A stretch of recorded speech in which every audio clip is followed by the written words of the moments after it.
Hello friends, नमस्कार। स्वागत है आपका अपने YouTube channel success real notes में। फ्रेंड्स, आज हमारा यूपी ट्रिपल एस सी पेट इतिहास में बहुत ही महत्वपूर्ण टॉपिक है मुग़ल काल, जिससे हर परीक्षा में 1 से 2 प्रश्न पूछे ही जाते हैं। बहुत ही महत्वपूर्ण टॉपिक है फ्रेंड्स, और इस वीडियो में हम उन सारे प्रश्नों को कवर करेंगे जो आपकी परीक्षा में पूछे जा सकते हैं। और अगर आप यह वीडियो पूरा देख लेते हैं तो आपका मुग़ल काल से संबंधित कोई भी प्रश्न भविष्य में कभी भी गलत नहीं होगा। उससे पहले फ्रेंड्स, अगर अभी तक आपने हमारे चैनल को सब्सक्राइब नहीं किया तो सब्सक्राइब जरूर कर लें, क्योंकि हमारे चैनल पर जितने भी कम्पिटेटिव एग्जाम है उन सभी की तैयारी 100% सफलता की गारंटी के साथ कराई जाती है। तो फ्रेंड्स, वीडियो को लाइक करें और अपने दोस्तों में शेयर जरूर किया करें।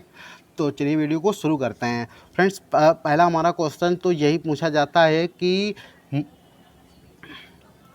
मुगल मुगल काल का संस्थापक कौन है। तो मुगल काल का संस्थापक कौन था? तो मुगल काल का संस्थापक बाबर था। सबसे बहुत ही महत्वपूर्ण क्वेश्चन, मुगल काल का संस्थापक कौन था? तो बाबर ने मुगल काल की स्थापना की थी। Most important question. और नेक्स्ट हमारे ये बाबर के शासनकाल की समय अवधि बहुत पूछी जाती है कि बाबर का शासनकाल कब से कब तक रहा। तो 1526 से 1530 ईस्वी तक, मात्र 4 साल का जो है बाबर का शासनकाल रहा। और बाबर का वास्तविक नाम भी कभी कभी पूछ दिया जाता है जब डीप क्वेश्चन बनाया जाता है। तो बाबर का वास्तविक नाम जहीरुद्दीन मोहम्मद था। यह भी आपको ध्यान रखना है, जहीरुद्दीन मोहम्मद बाबर का वास्तविक नाम था। नेक्स्ट, अब बाबर से संबंधित अन्य जो क्वेश्चन बन सकते हैं उन प्रश्नों पर चर्चा कर लेते हैं। नेक्स्ट है हमारा, बाबर के पिता, यह भी पूछ दिया जाता है किस वंशज के थे, मतलब तो तैमूर वंशज के थे, और माता जो है मंगोल वंशज की थी। अब बाबर का जन्म 19 फरवरी 1483 को फरगना में हुआ था। आपको बाबर का जन्म केवल सन याद रखना है, इसकी डेट से कोई मतलब नहीं, डेट नहीं पूछी जाती, केवल सन। बाबर का जन्म कब हुआ था? 1483 ईस्वी को फरगना में हुआ था। और बाबर का भारत के विरुद्ध किया गया प्रथम अभियान 1518 से 19 में यूसुफ जाई जाति के विरुद्ध था। अब आपसे यहाँ पर यह भी क्वेश्चन पूछा जा सकता है कि बाबर ने भारत के विरुद्ध प्रथम अभियान किस जाति के विरुद्ध चलाया या कब चलाया। तो 1518 से 1519 में। और किसके विरुद्ध चलाया था? तो यूसुफ जाई जाति के विरुद्ध चलाया था। इस अभियान में बाबर ने बाजौर और भीरा के किले पर अपना अधिकार कर लिया। नेक्स्ट है हमारा यहाँ पर, अप्रैल 1526 में बाबर ने इब्राहिम लोदी से पानीपत का प्रथम युद्ध लड़ा, और जिसमें इब्राहिम लोदी मारा गया। मोस्ट इम्पॉर्टेंट सीधा क्वेश्चन आपसे यही बनता है हर परीक्षा में, एकदम रट लीजिए कि पानीपत का प्रथम युद्ध कब हुआ था। तो आपको महीना नहीं याद रखना है, केवल डेट ही, सन ही याद रखना है।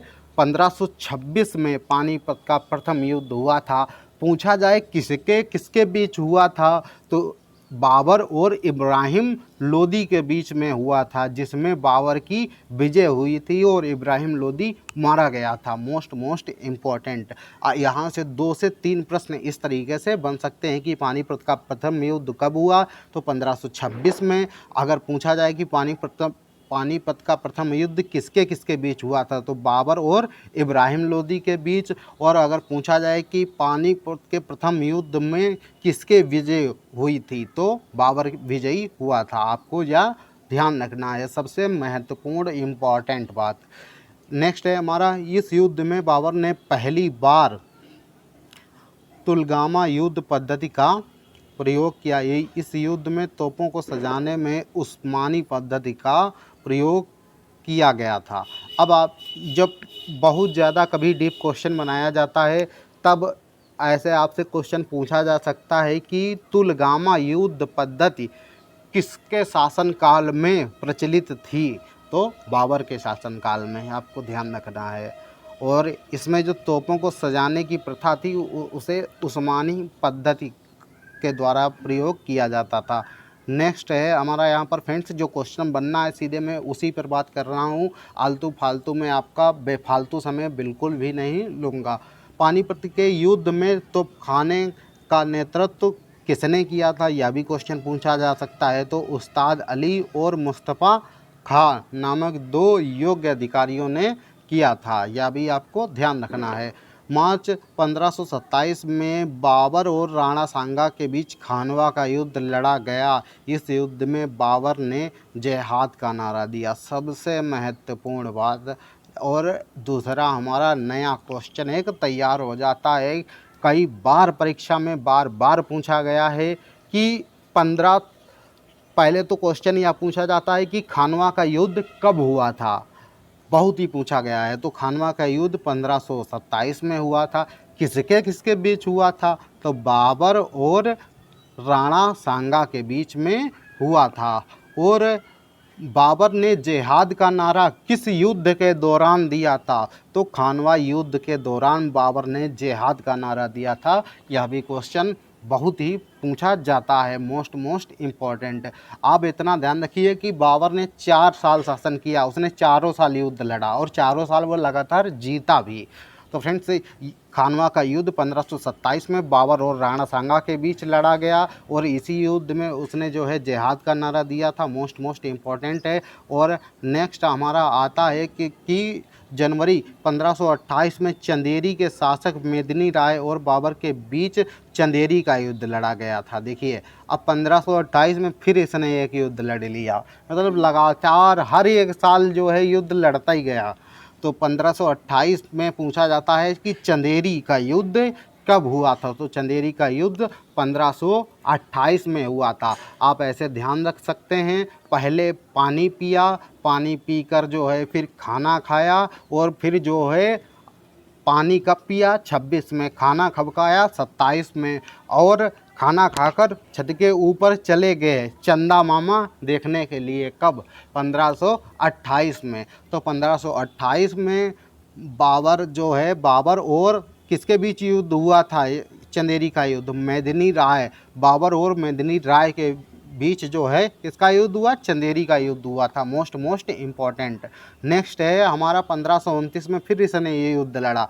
बाबर ने घाघरा के युद्ध में महमूद लोदी को पराजित किया था। यहाँ पर 1529 में बाबर ने घाघरा के युद्ध में महमूद लोदी को पराजित किया था। पहला तो क्वेश्चन हमारा यही बनता है कि घाघरा का युद्ध कब हुआ था, मोस्ट इम्पॉर्टेंट। तो 1529 में घाघरा का युद्ध हुआ था, किसके किसके बीच हुआ था, तो बाबर और महमूद लोदी के बीच हुआ था। यह आपको ध्यान रखना है, सबसे महत्वपूर्ण बात। और 1530 आ जाता है, 26 दिसंबर 1530 को बाबर की आगरा में मृत्यु हो गई। बाबर की मृत्यु कब हो गई, 26 दिसंबर 1530 को बाबर की आगरा में मृत्यु हो गई। और बाबर ने मुनय्यान पद्धति का सृजन किया और उसने अपनी आत्मकथा बाबरनामा तुर्की भाषा में रचना की। सबसे महत्वपूर्ण क्वेश्चन, सबसे एग्जाम में एकदम छपने वाला प्रश्न, नंबर 1 हमारा यह बहुत पूछा जाता है कि बाबरनामा के रचनाकार हो। तो बाबर एक ऐसा शासक था, फ्रेंड्स आपको ध्यान रखना है, जिसने अपनी आत्मकथा स्वयं अपने आप लिखी थी, किसी दूसरे लेखक ने नहीं, उसने आत्मकथा अपने आप लिखी थी। और किस भाषा में लिखी थी, यह बहुत पूछा जाता है, किस भाषा में लिखी गई थी। तो बाबरनामा जो है किस भाषा में लिखी गई है, तुर्की भाषा में लिखी गई है, यह आपको ध्यान रखना है। और मुनय्यान पद्धति का संबंध किसके शासनकाल से है, तो बाबर के शासनकाल से है। बस बाबर के संबंध में फ्रेंड्स इतना ही यहाँ से आपसे पूछा जाता है, इसके अलावा और कोई भी क्वेश्चन लगभग नहीं बनता है। जितना यहाँ पर बताया गया है फ्रेंड्स, इससे क्वेश्चन ज़रूर बनते हैं, तो आप इसे अच्छे तरीके से एकदम रट लीजिए। अब बाबर के बाद आता है हुमायूं। अब हुमायूं का शासनकाल देख लेते हैं, 1530 से 1540 तक चला। फिर यह जो है चौसा के युद्ध में पराजित हो गया 1539 में। तो फिर यह जो है अपने शासन को छोड़कर चला गया। फिर 1555 में फिर इसकी वापसी हुई और 1556 तक इसने जो है अपने शासनकाल को चलाया। अब यहाँ पर बात आती है कि 30 दिसंबर 1930 को 22 वर्ष की आयु में हुमायूं का राज्याभिषेक हुआ था? मतलब 22 वर्ष की आयु में ही हुमायूं जो है शासन करने के लिए गद्दी पर बैठ गया था। हुमायूं ने 1531 में कालिंजर के शासक प्रताप रुद्रदेव पर अपना पहला आक्रमण किया था। मोस्ट इम्पोर्टेंट, कालिंजर का युद्ध किसके किसके बीच हुआ था? तो हुमायूं और रुद्रदेव के, प्रताप रुद्रदेव के बीच में हुआ था। और यह हुमायूं का कौन सा युद्ध था? यह हुमायूं का पहला युद्ध था। आपको ध्यान रखना है 1531 में। नेक्स्ट हमारा बहुत ही पूछा जाने वाला प्रश्न कि चौसा का युद्ध किसके किसके बीच हुआ था? तो चौसा का युद्ध हुमायूं और शेर खां के बीच में हुआ था, और जिसमें यह हुमायूं था पराजित हो गया था, हार गया था। तो हार कर यह भाग गया था। तो आपको ध्यान रखना है चौसा का युद्ध। चौसा का युद्ध कब हुआ? 1539 में। आपको इसका सन भी याद रखना है, बहुत ही पूछा जाता है, मोस्ट इम्पॉर्टेंट पॉइंट है। नेक्स्ट हमारा है यहाँ पर, थोड़ा फ्रेंड्स जल्दी से कर रहे हैं क्योंकि मुग़ल काल हमारा जो है थोड़ा सा बड़ा टॉपिक है और इसे हम एक ही वीडियो में कवर करेंगे। जहाँ पर हमारा आगरा और दिल्ली पर शेरशाह का अधिकार हो जाने के बाद हुमायूं सिंध होता हुआ ईरान के शाह के पास चला गया। यह आपको बहुत ही ज़्यादा बस एक बार पढ़ लेना है। 1555 ईस्वी में अफ़गान सेना और मुग़ल सेना के बीच सरहिंद का युद्ध हुआ। मुग़ल सेना का नेतृत्व किसने किया था? यह बहुत पूछा जाता है। तो बैरम खान ने किया था। इस युद्ध में अफ़गानों की पराजय हुई थी। सरहिंद के युद्ध में किसकी पराजय हुई थी? तो अफ़गानों की पराजय हुई थी। किसके किसके बीच हुआ था? अफ़गान सेना और मुग़ल सेना के बीच हुआ था। कब हुआ था? 1555 में हुआ था। आपको ध्यान रखना है। और जब सरहिंद की विजय के बाद 1555 में एक बार फिर यह दिल्ली के जो है तख्त पर हुमायूं को बैठने का सौभाग्य मिल गया। तो यह इस तरीके से दोबारा फिर जो है दिल्ली पर राज करने लगा।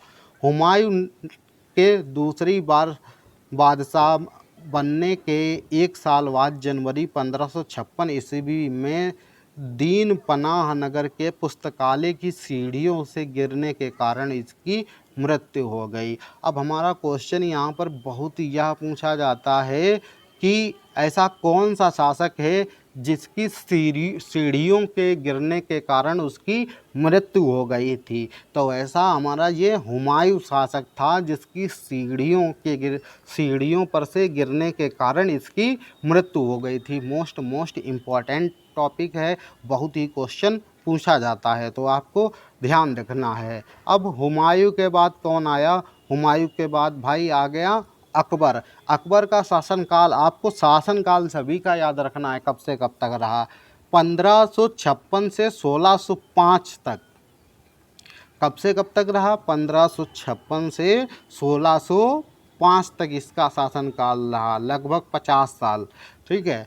अकबर का राज्याभिषेक अल्पवयस्क में ही 14 फरवरी 1556 को पंजाब के कलानौर नामक स्थान पर हुआ था। अकबर का राज्याभिषेक कहाँ हुआ था? तो पंजाब के कलानौर नामक स्थान पर हुआ था। कब हुआ था? 1556 में हुआ था। अकबर के बचपन का नाम क्या था? बहुत ही पूछा जाता है, मोस्ट इम्पोर्टेंट। अकबर के बचपन का नाम जो है जलाल था। क्या था? जलाल।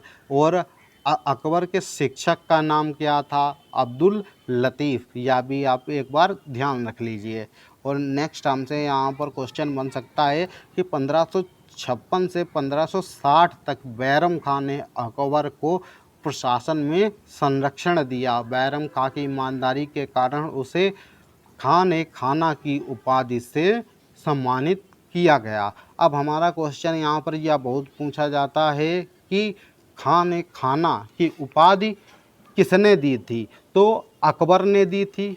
किसे दी गई थी? तो बैरम खां को दी गई थी खान और खाना की उपाधि। Most important point. नेक्स्ट हमारा यहाँ पर आता है 5 नवंबर 1556 में अकबर और हेमू के बीच में जो है पानीपत का द्वितीय युद्ध हुआ, जिसमें हेमू पराजित हुआ। मोस्ट इम्पोर्टेंट पॉइंट, पानीपत का द्वितीय युद्ध कब और किसके बीच हुआ था? तो 1556 में अकबर और हेमू के बीच में हुआ था। आपको नाम भी याद रखना है, अकबर और हेमू के बीच में हुआ था, जिसमें कौन हारा था? हेमू हार गया था और अकबर की विजय हुई थी। नेक्स्ट हमारा क्वेश्चन बन सकता है, फलतः अकबर को दिल्ली व आगरा का शासक घोषित किया गया। हेमू विक्रमादित्य की उपाधि धारण करने वाला भारत का 14वां शासक था। विक्रमादित्य की उपाधि किसने धारण की थी? तो या हेमू ने धारण की थी विक्रमादित्य की उपाधि। और कौन से नंबर का यह शासक भारत का बना था? तो भारत का 14वां शासक बना था। यह भी आपको ध्यान रखना है। अकबर ने 1562 में दास प्रथा, अब यह सब आपको ध्यान रखना है कि दास प्रथा 1563 में तीर्थ यात्रा कर तथा 1564 में जजिया कर को समाप्त कर दिया। यह तीनों ही बहुत ही पूछे जाते हैं, एकदम गोली की तरह आप इसे रट लीजिए। अकबर ने 1562 में, क्वेश्चन हमारा सबसे पहले तो यही पूछा जाता है कि दास प्रथा का अंत किसने किया था? तो अकबर ने। कब किया था? 1562 में। तीर्थ यात्रा कर किसने समाप्त किया था? तो अकबर ने। कब किया था? 1563 में। वो जजिया कर, फ्रेंड्स, बहुत ही पूछा जाता है। जजिया कर से क्वेश्चन लगभग हमेशा ही बनता है इससे। तो जजिया कर को किसने समाप्त किया था? तो जजिया कर को जो है 1564 में अकबर ने समाप्त किया था। 1564 में, आपको ध्यान रखना है। 1567 में अकबर ने चित्तौड़ विजय के उपलक्ष्य में जो है यहाँ पर फतेहनामा किया था। चित्तौड़ विजय के उपलक्ष्य में क्या किया था? फतेहनामा। आपको ध्यान रखना है 1567 में। नेक्स्ट है हमारा, अकबर ने गुजरात विजय की स्मृति में फतेहपुर सीकरी में एक बुलंद दरवाज़ा बनवाया था। मोस्ट इम्पॉर्टेंट क्वेश्चन सबसे पहले हमारा यही पूछा जाता है कि फतेहपुर सीकरी में बुलंद दरवाज़ा किसके द्वारा बनवाया गया? तो यह अकबर के द्वारा बनवाया गया। और किसकी स्मृति में? तो गुजरात विजय की स्मृति में। अकबर ने धार्मिक विषयों पर वाद विवाद के लिए 1575 में एक इबादत खाना की स्थापना की। सबसे पहले हमारा क्वेश्चन यही पूछा जाता है कि इबादत खाना की स्थापना किसने की थी? तो अकबर ने। कब की थी? 1575 में। आपको ध्यान रखना है। नेक्स्ट है 1579 में अकबर ने जो है मजहर की घोषणा की। आपको यह भी ध्यान रखना है, मजहर किसके शासनकाल से संबंधित है? तो यह अकबर के शासनकाल से संबंधित है। नेक्स्ट हमारा, मजहर नामक दस्तावेज का प्रारूप शेख मुबारक ने तैयार किया था। किसने तैयार किया था? शेख मुबारक ने। 1582 ईस्वी में अकबर ने सभी धर्मों में सामंजस्य स्थापित करने के लिए तौहीद इलाही या दीन इलाही नामक एक नया धर्म प्रवर्तित किया। मोस्ट इम्पोर्टेंट, बहुत ही बार हमारा क्वेश्चन पूछा गया है कि दीन इलाही नामक धर्म के संस्थापक कौन हैं? तो अकबर हैं। आपको एकदम रट लेना है। दीन इलाही आ जाए चाहे तौहीद इलाही, दोनों में से कोई भी पूछा जा सकता है। और इसके जो है यहाँ पर संस्थापक कौन है? अकबर, दीन इलाही, आपको ध्यान रखना है।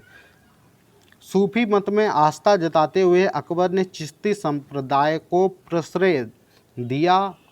वह शेख सलीम चिश्ती का परम भक्त था। आपको यह भी ध्यान रखना है कि शेख सलीम चिश्ती का परम भक्त कौन था? अकबर था।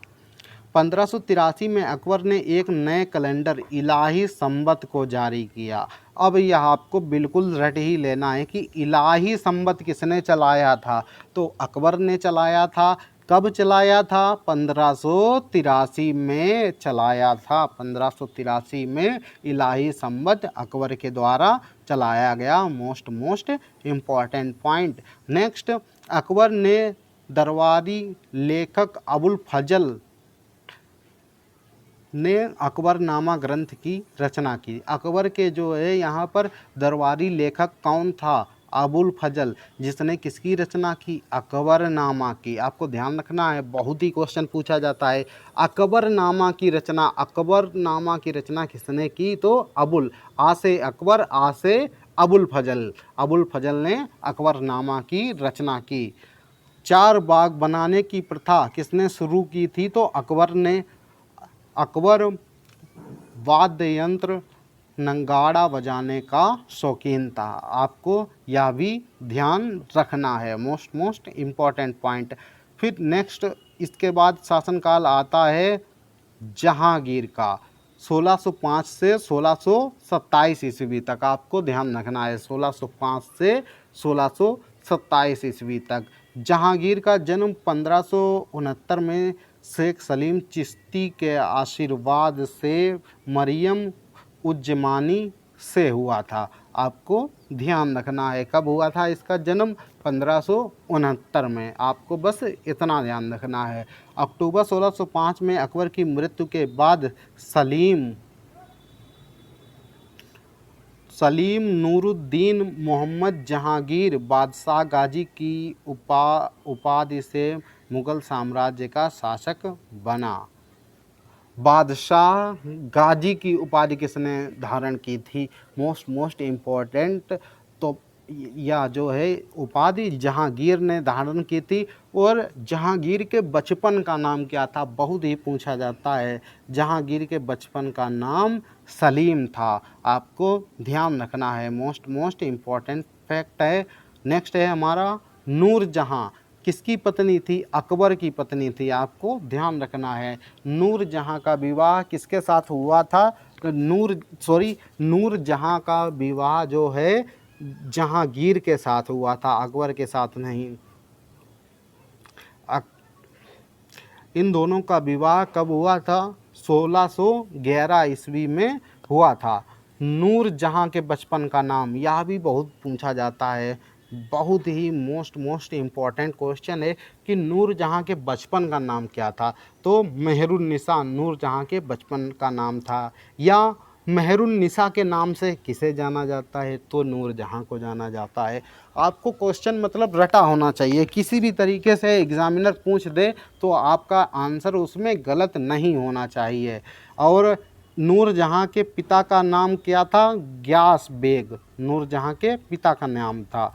और जहांगीर ने सबसे एक बहुत ही बढ़िया यह काम किया था, जहांगीर ने आगरा के किले पर न्याय की जंजीर लगवाई थी। जिसे भी मतलब न्याय चाहिए होता था, बस वहाँ पर वह उस जो घंटा लगवाया था, न्याय का घंटा, उसे बजा दिया जाता था और उसकी फरियाद सुन ली जाती थी। तो जहांगीर ने जो है कहाँ पर? आगरा के किले पर न्याय की जंजीर लगवाई थी। क्वेश्चन हमारा यह बहुत पूछा जाता है कि न्याय की जंजीर या न्याय का घंटा किसने लगवाया था? तो जहांगीर ने लगवाया था। Most important. जहांगीर ने 1602 में वीर सिंह बुंदेला द्वारा अबुल फजल की हत्या करवा दी थी। नेक्स्ट हमारा जहांगीर ने 1612 में पहली बार रक्षाबंधन का त्यौहार मनाया। जहांगीर ने 1612 ईस्वी में पहली बार रक्षाबंधन का त्यौहार मनाया और अपनी कलाई पर राखी बंधवाई। अब आपसे क्वेश्चन यहाँ पर यह भी पूछा जा सकता है कि ऐसा कौन शासक था, मुस्लिम शासक था, जिसने जो है रक्षाबंधन का त्यौहार पहली बार मनाया था और राखी बंधवाई थी? तो जहांगीर। आपको ध्यान रखना है। नेक्स्ट आगे चलते हैं हम। जहांगीर के शासनकाल में 1623 ईस्वी में शहजादा खुर्रम शाहजहां के विद्रोह को महावत खान ने दबाया। आपको यह ध्यान रखना है। अब नेक्स्ट हमारा यहाँ पर क्वेश्चन बनता है कि खुर्रम किसे कहा जाता है? तो खुर्रम शाहजहां को कहा जाता है। Most important. आपको एकदम गोली की तरह रट लेना है। खुर्रम किसका जो है उपनाम था? तो यह शाहजहां का उपनाम था, बस खुर्रम के नाम से इसे जाना जाता था। नेक्स्ट है जहांगीर ने सूरदास को संरक्षण दिया और उसी के संरक्षण में सूर सागर की रचना हुई। मतलब पूछा जाए अगर आपसे कि सूरदास किसके दरबारी कवि थे, तो या जहांगीर के दरबारी कवि थे। क्वेश्चन आपसे या जब पूछा जा सकता है। जहांगीर के शासनकाल में सर टॉमस रो सम्राट जेम्स का दूत भारत आया था। मोस्ट इम्पोर्टेंट क्वेश्चन आपसे पूछा जा सकता है कि सर टॉमस रो किसके शासनकाल में भारत आया था, तो जहांगीर के शासनकाल में भारत आया था। नेक्स्ट है हमारा, नूरजहां की मां असमत बेगम ने इत्र बनाने की विधि का आविष्कार किया था। मोस्ट इम्पोर्टेंट, इत्र बनाने की विधि का आविष्कार किसने किया था, तो नूरजहां की जो मां असमत बेगम ने इत्र बनाने की विधि का आविष्कार। नेक्स्ट शासक है हमारा शाहजहां। इसका शासनकाल 1627 से 1958 ईस्वी तक चला। बहुत ही महत्वपूर्ण है। मोस्ट इम्पॉर्टेंट, आपको इसका शासनकाल याद रखना है। शाहजहां का जन्म कहाँ हुआ था, तो लाहौर में हुआ था। एक तो क्वेश्चन आपसे यह पूछा जा सकता है। दूसरा, किसके यहाँ हुआ था, तो राजा उदय सिंह की पुत्री जगत गोसाई, जिसे जोधाबाई के नाम से जाना जाता था, उसके गर्भ से हुआ था। और हमने आपको पहले ही मैं यहाँ पर बता चुका हूँ कि खुर्रम बहुत ही प्रसिद्ध। शाहजहाँ के बचपन का नाम क्या था, तो खुर्रम, या खुर्रम किसे कहा जाता है, तो शाहजहाँ को खुर्रम कहा जाता था। तो आपको यह भी ध्यान रखना है, सबसे महत्वपूर्ण पॉइंट है, बहुत ही पूछा जाता है। और शाहजहाँ ने जो है राज्याभिषेक कब किया था, 1628 ईस्वी में आगरा में किया था। शाहजहाँ के शासनकाल में पहला विद्रोह 1628 में बुंदेला शासक जुझार सिंह ने किया था। मोहम्मद सैयद, जिसे मीर जुमला के नाम से जाना जाता है, ने शाहजहाँ को कोहिनूर हीरा भेंट किया था। तो क्वेश्चन हमारा पूछा जाता है कि कोहिनूर, शाहजहाँ को कोहिनूर हीरा किसने भेंट किया था, तो मोहम्मद सैयद या मीर जुमला ने भेंट किया था। आपको ध्यान रखना है।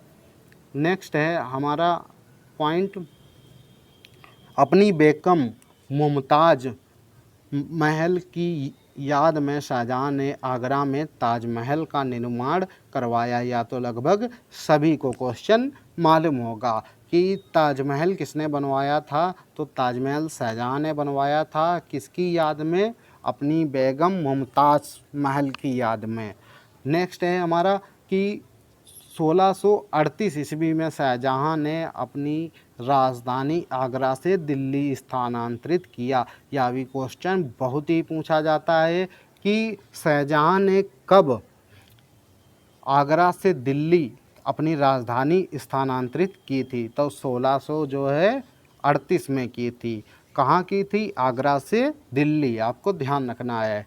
और शाहजहाँ ने संगीतज्ञ लाल खां को गुण समुद्र की उपाधि प्रदान की। आपको यह भी ध्यान रखना है, गुण समुद्र की उपाधि जो है किसे प्रदान की गई, तो संगीतज्ञ लाल खां को। किसने प्रदान की, तो शाहजहाँ ने प्रदान की थी। शाहजहाँ के पुत्रों में दारा शिकोह सर्वाधिक विद्वान था। इसने सई ए अकबर नाम से उपनिषदों का फारसी में अनुवाद किया था।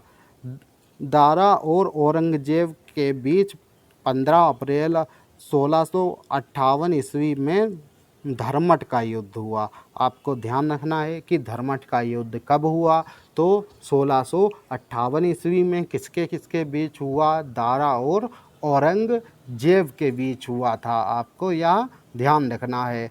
और नेक्स्ट है हमारा यहाँ पर कि 8 जून 1658 को औरंगजेब ने शाहजहाँ को बंदी बना लिया तथा 1666 ईस्वी में उसकी 74 वर्ष की अवस्था में उसकी मृत्यु हो गई। किसकी, शाहजहाँ की। तो आपको शाहजहाँ की मृत्यु भी ध्यान रखनी है 1666 ईस्वी में, आपको ध्यान रखना है। अब शाहजहाँ के बाद आता है औरंगजेब, जिसने शासनकाल 1658 से 1707 तक किया। औरंगजेब का जन्म कहाँ हुआ था, इसका जन्म जो है दोहात गुजरात में हुआ था। कब हुआ था, 16 18 ईस्वी में हुआ था, यह आपको ध्यान रखना है।